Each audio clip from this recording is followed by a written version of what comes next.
and welcome to Learn Italian with Francesca. This is episode 7 of Grammarus.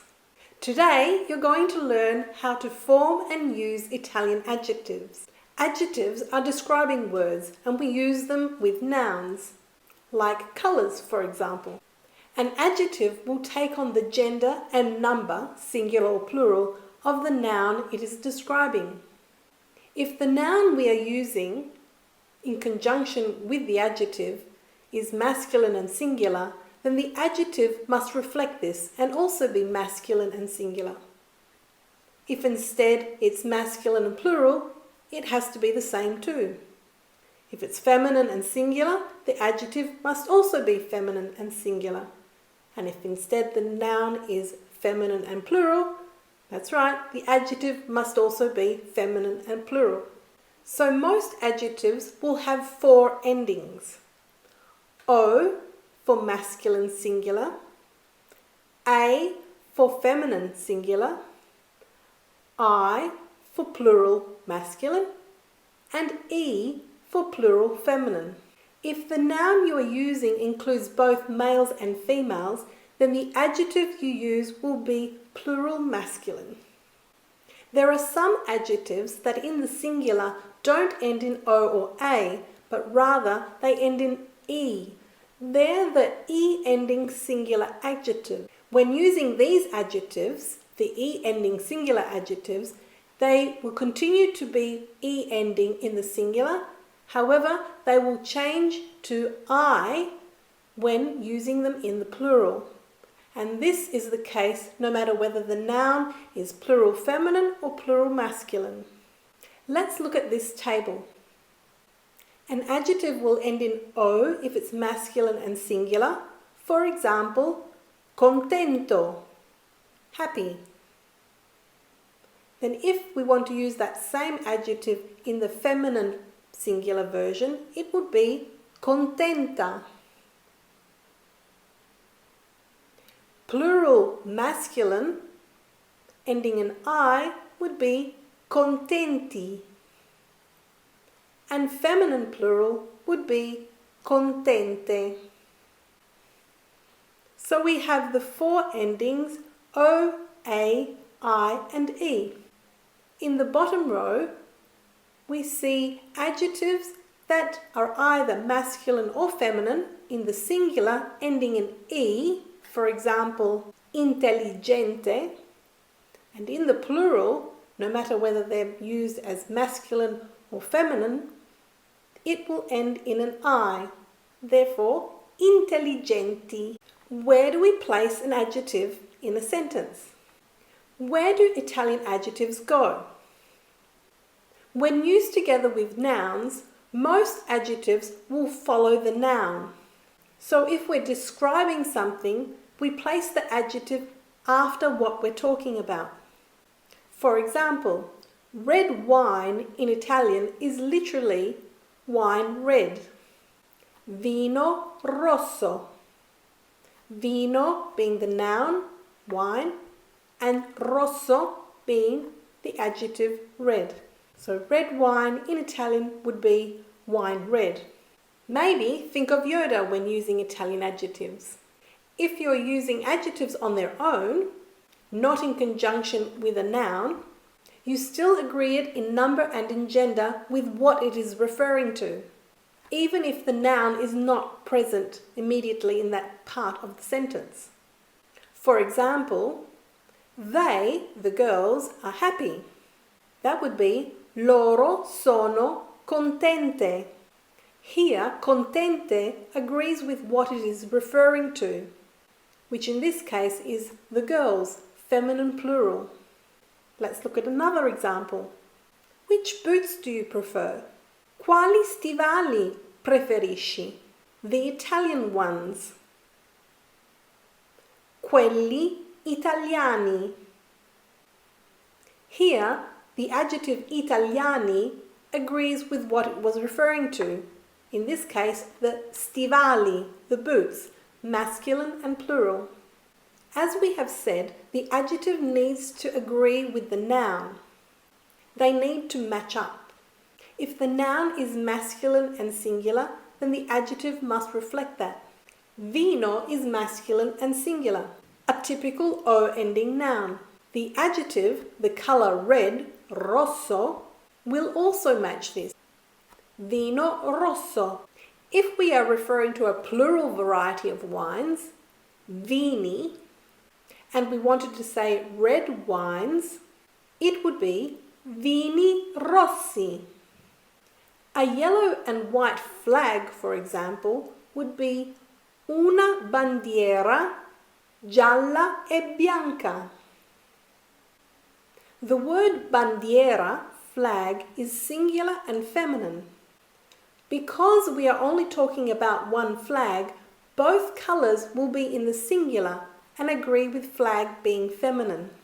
Italian adjectives will often have the same ending as the noun they are used with.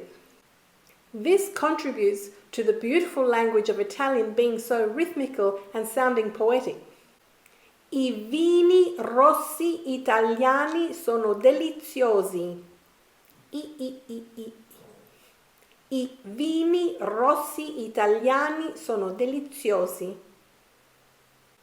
Italian red wines are delicious. Colours are adjectives. So let's look at the Italian colours.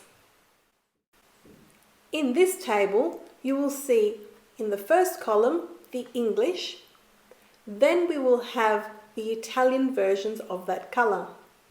In the second column, the masculine singular version. In the third column, the feminine singular. In the fourth, the masculine plural.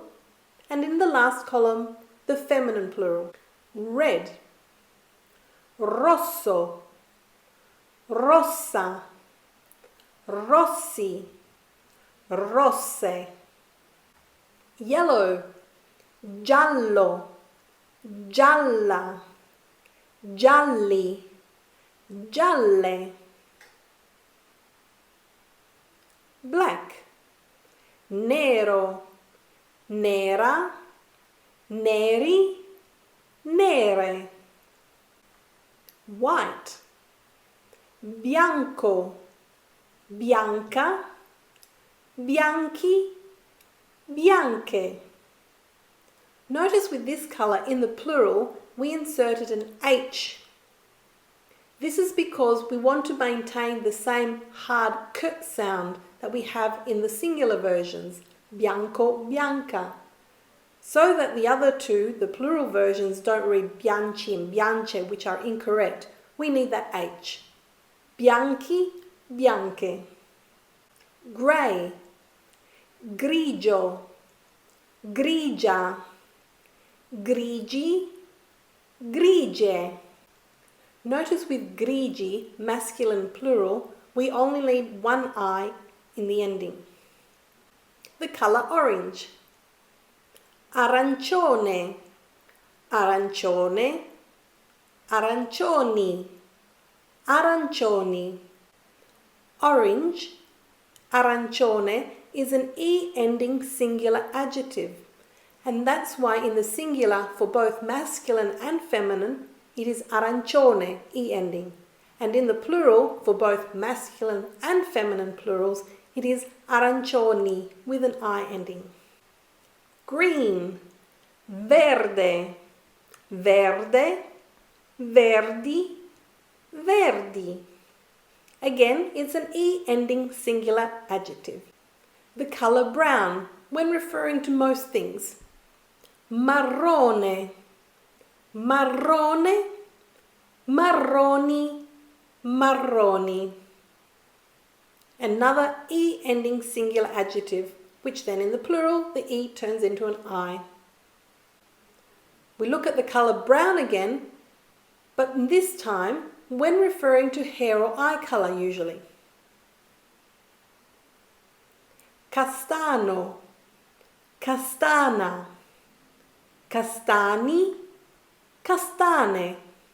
Purple, viola, viola, viola, viola. This time the adjective purple didn't change. What's happening? With this example, viola, the colour viola, can also be a noun viola. When this happens, we don't change the adjective. The colour pink. Rosa, rosa, rosa, rosa. Again, there was no change with the adjective rosa. We'll discuss this a little more later. Blue, azzurro, azzurra, azzurri, azzurre. Navy blue, blue, blue, blue, blue. We'll discuss that one too. Sky blue, celeste, celeste, celesti, celesti. Turquoise, turchese, turchese, turchesi, turchesi. Fuchsia, fucsia, fucsia, fucsia, fucsia. That has the same rule as rosa and viola, which we'll discuss more in a moment. Maroon, bordeaux, bordeaux, bordeaux, bordeaux. Okay, let's discuss some of those fine points now. Which colours that we've just gone through are also names of flowers? Viola, fucsia, and rosa. Purple, fuchsia, and rose. The colours purple, fuchsia, and pink are also the flowers violet, fuchsia, and rose. So when we are referring to the flowers, that is, using them as nouns, then they change ending. One rosa to rose. One viola to viole when talking about the flowers. But when we're using these words as adjectives, as colours, they do not vary. They're invariable.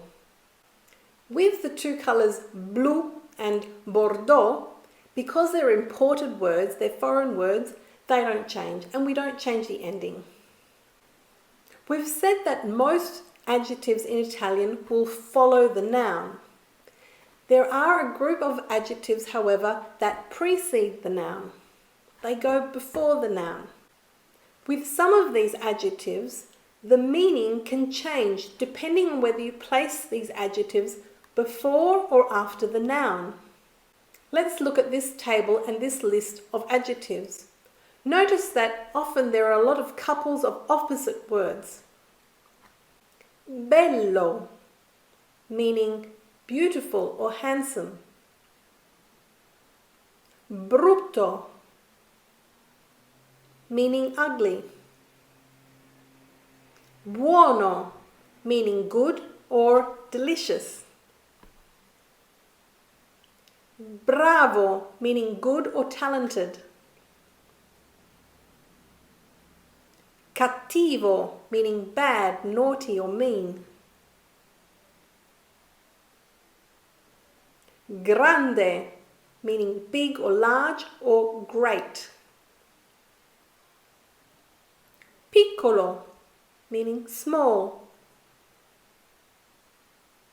Nuovo, new. Giovane, young. Vecchio, old. Primo, first. Ultimo, last. Altro, other. Vero, true. Stesso, same. Povero, poor, either figuratively or literally. Caro, dear or expensive. With the adjectives bello and buono, we will look at those two adjectives in depth in separate episodes. That's because they are formed differently. As we said, some of these adjectives in this list will change meaning depending on whether they're placed before or after the noun. Usually, if the adjective is placed before, it will have a figurative meaning. And if the adjective is placed after the noun, it will have a literal meaning. For example, un grande uomo versus un uomo grande. So, un grande uomo or un grand'uomo is a great man, and un uomo grande is a large man. The adjective caro can be used in these two examples. Una cara amica, a dear friend, a dear female friend. Or una bicicletta cara, an expensive bicycle. When using these adjectives that precede the noun, be careful when using an indefinite or definite article, because now you are agreeing those articles with what immediately follows them. And in this case, it is not the noun, but the adjective. For example, the day is il giorno. If we include an adjective, for example, stesso, and meaning the same day, the il must change. It was il before because giorno is masculine, singular, and begins with a G, consonant. But now, to say same day, we would say stesso giorno. And the word stesso is masculine and singular, yes, but it begins with S followed by another consonant. So we can't use il anymore. We must use lo. Lo stesso giorno. Another example, the first day, il primo giorno. In this case, we have the consonant P, so we can go back to using il primo giorno. We may want to use an adverb as well with these adjectives. For example, molto, poco, un po', abbastanza. Molto means very, poco means little, un po' means a little, and abbastanza means quite. When using these adverbs with the adjective, then it all follows the noun. For example, the very good students would literally in Italian be the students very good. Gli studenti molto bravi. The very talented students. Gli studenti molto bravi. So here's a little challenge. How do we say these expressions? Remember, the colours will follow the noun. The red rose, the rose red. So we would say the rose, la rosa, and the colour red, rossa. La rosa rossa. How about the red roses? The roses red. Le rose rosse. What about the pink rose? La rosa rosa. And the pink roses? Le rose rosa. How about the fuchsia houses? Le case fucsia. Invariable. and the purple pencils. Le matite viola, also in variable colour. In terms of shades of colours, we can use the words light and dark. The word for light in Italian is chiaro, chiaro. And the word for dark is scuro, scuro. For example, dark grey would be grigio scuro. Light grey would be grigio chiaro. Dark green, verde scuro. Light green, verde chiaro. Dark pink, rosa scuro. Light pink, rosa chiaro. Remember, rosa is invariable as a colour. If simply describing the shade of a colour, you're referring to il colore. So it's a masculine word. The word colour in Italian is masculine, il colore.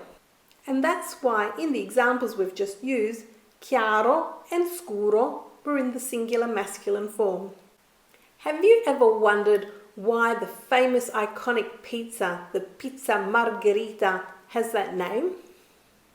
Well, according to popular tradition, in 1889, not very long after the unification of Italy, Queen Margherita of Savoy visited Napoli, Naples, and the Neapolitan chef and pizzaiolo, pizza maker, pizzaiolo, created a pizza for her that reflected the colours of the Italian flag, with basil being the colour green, verde, mozzarella being white, bianco, and tomato being red, the colour rosso.